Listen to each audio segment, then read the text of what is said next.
Hey you guys, it's Amelia here. Thanks for watching my channel. I'm excited for this video. I'm going to show you the flying changes beginner, intermediate, and advanced. So the beginner horse, this is like literally the first time I ever asked for a flying change.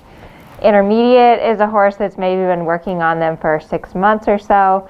And then advanced is a Grand Prix horse doing the flying changes. The flying changes is one of the hardest things to train in dressage. And every horse, it kind of takes them a different amount of time. Some horses, it might take a year of working on it. Other horses get it a little quicker, like maybe 6 months before they're really confirmed. It's just a matter of repetition and going back and working on the basics. And every horse has a little bit different aid and a different path that they need to learn the flying changes. So give me a thumbs up if you're excited for this video, and make sure to watch to the end to see the end result with a Grand Prix horse. Also, don't forget to sign up for my email list. The link is below. That way you will get notified when I send out new videos, and also great additional information to help you on your dressage training journey. Thanks so much for watching. Okay, so to start with, this is literally the first time that I ever asked this horse for flying changes. So the way I start is I start teaching the horse simple changes where I go canter, walk, and back to canter. It's really important the first canter stride out of the walk, that you want that first stride to be really prompt and that it's a clear canter stride, because a flying change is basically a canter, walk, canter transition, only you don't walk. So here I collect and walk and then immediately back up to canter.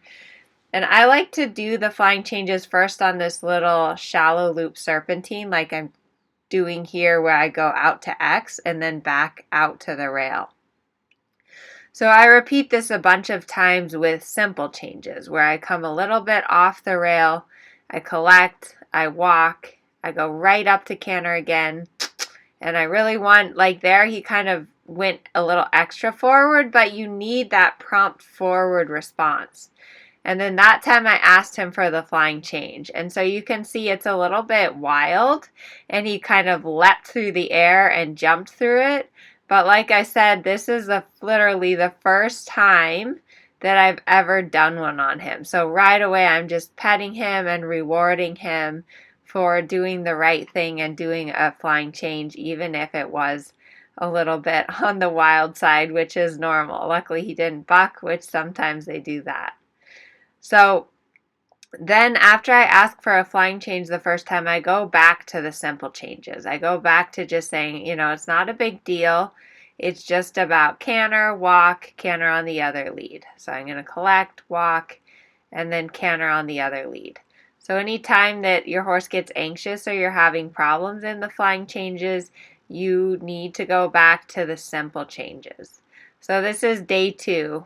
And again, you can see I'm doing the same pattern with that shallow loop serpentine where I come off the rail and then collect, walk, back out to the rail. Now there, when I asked for left lead canter, he got confused. He took the wrong lead. So I immediately go back to walk and repeat it. And there he still wasn't really taking my aid for left lead canter very well. That was a really good transition. He really accepted nicely my aid for the canter and went immediately into the left lead canter. So it's really important that your horse is very crisp to your aid and that they do the lead that you want.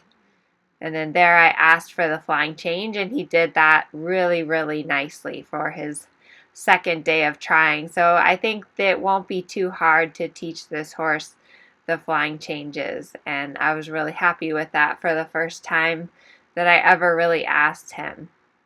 So now this is the intermediate horse. This is Mercurio. He's been used in some of the videos. But so with Mercurio here, I'm showing you a little different exercise that I'm doing to get him collected and on the hind leg before I start the flying changes. So I'm doing a half pass into a schooling pirouette and back into a half pass. So this is getting him back on the hind legs. This is getting him bending and collected before I ask for the flying changes. And the quality of the canter that you have is super important. If you want to have a good flying change, you need to have a really good collected canter. So that's why I use it on this horse to set up for the flying changes, that half pass exercise, because it gets him a little bit more back on the hind leg and engaged before I ask for my flying change. So then with him, I'm going to set him up on the diagonal. I'm moving him away from my right leg and into my left rein before that change. And that was a good change. You saw he got a little quicker, a little hurried in it, but it was clean. And for this stage of his training, I was happy with it. And then after the change, I'm just recollecting him, getting him back on the hind leg, and asking for another change. So that change is together behind. I put it in slow motion here so you can see how the hind feet jumps together instead of that new inside hind leg coming clearly forward the first stride. Now this change he actually does better, and you can see that that was clean. The inside hind leg jumped through the first stride with the front leg. So that's really important, that your horse changes the hind leg in the same stride as the front leg. Now this is Natasha. She is a Grand Prix horse. So I wanted to show you guys just the difference between what it looks like when you first start the changes until now when you have a finished horse. So here I'm going to do a line of 2 tempies. So 1, 2, 1, 2, 1, 2, 1, 2. You can see how smooth they are on her, and they look so fluid and natural. And this comes from doing like hundreds and hundreds and thousands of flying changes. It's many, many hours of training the flying changes and always going back to basics whenever you have a problem. So here's a line of 1 tempies. In the 1 tempi, it's kind of an interesting movement because it's like skipping. The horse actually doesn't make a full canter stride. They're just skipping from lead to lead. So the 1 tempies are such a fun and cool movement to teach the horse, but it's something that's not really natural. So again, it takes a long time to train this. And Natasha is really special because she has lovely changes. They're really nice and straight and uphill. And again, like I said, it's a process. So if you're just at the beginning of teaching your horse the flying changes, this is the end result, but it is years and years of training to get from where Ozzy, the first horse, is starting to now here at the end, where Natasha can do beautiful 1 tempies and they just look so effortless and fluid. So don't forget to like this video and comment below if you have any questions about the flying changes. Thanks so much, you guys, for watching.